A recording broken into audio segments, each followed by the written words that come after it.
Bueno, fíjense, del primer momento que nosotros estamos, desde que Yenmar comenzó a presentar su primer evento, pero para nosotros fue primero preguntarnos de ese primer momento qué era lo que le estaba ocurriendo, porque totalmente desconocíamos qué era lo que estaba pasando.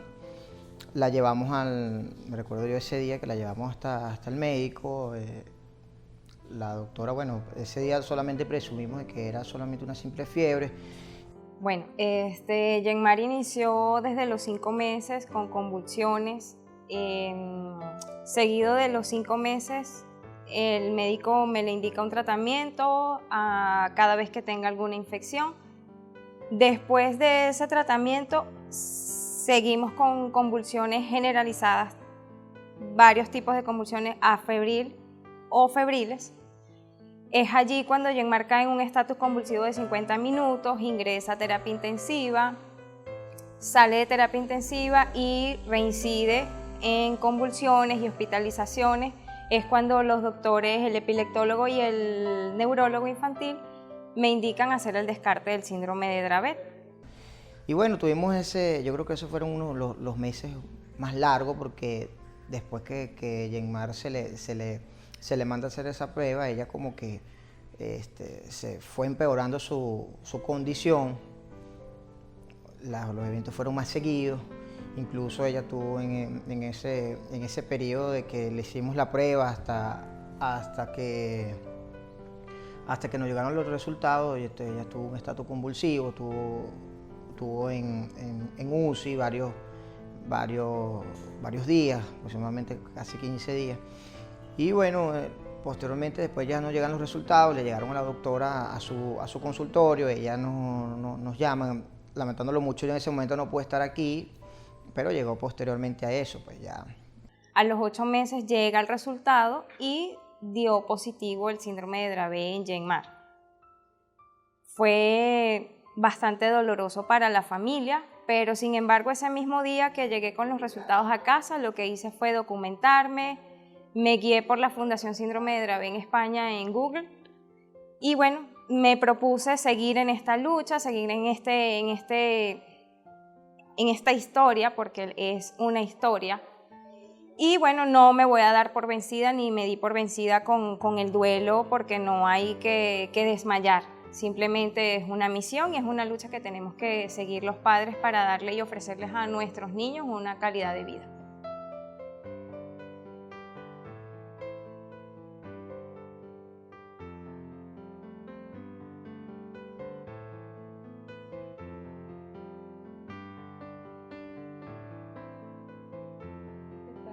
A vigilante de todo lo que ella hace, porque es una niña de cuidado, pues requiere de mucho cuidado, por sus convulsiones no tiene mucho equilibrio, siempre tememos a que se caiga. El cuarto de ella fue forrado prácticamente con alfombras de foamy, ¿verdad?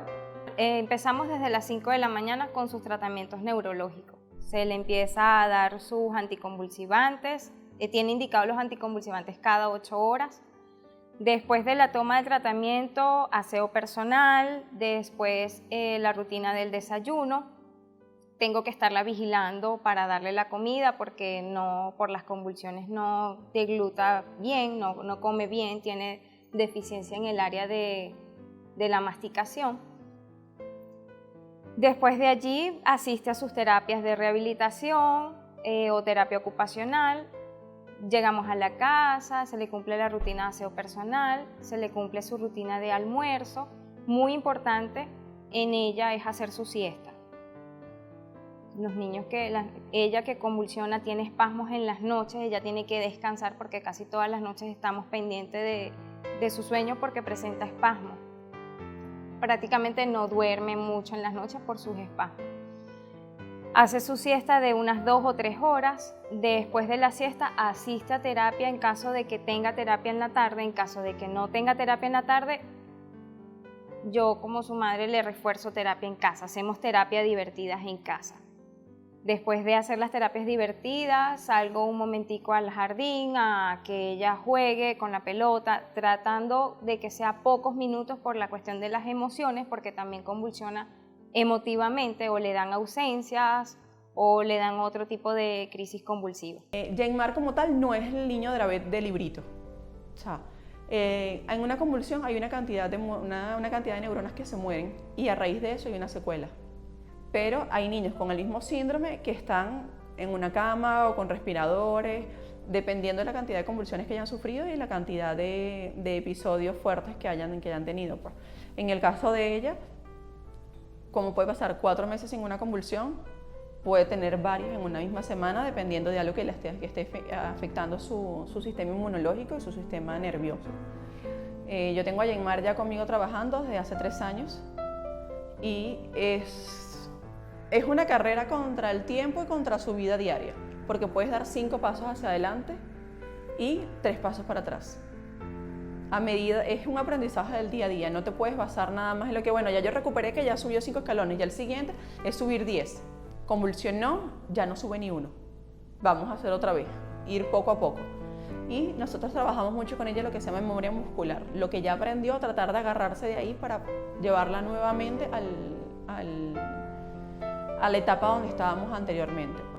Bueno, a raíz del descarte del síndrome de Dravet de mi hija y analizando, observando y también ayudando a otros padres de niños que convulsionan y presentan epilepsias, he tenido como que la necesidad de darle un aporte a la sociedad y bueno, quiero transmitirle a los padres de niños con necesidades educativas o con diversidad funcional que no es un problema. Tener un niño especial en casa no es un problema. Está en nuestras manos como padre, está luchar por ellos. Como docente y como madre de una niña con síndrome de Dravet, me propuse eso, orientar, inculcar, sensibilizar, concientizar y transmitirle a esos padres y a la sociedad que sí se puede integrar y sí se puede incluir a los niños con convulsiones y epilepsias a la sociedad y a la vida, a las rutinas de la vida diaria.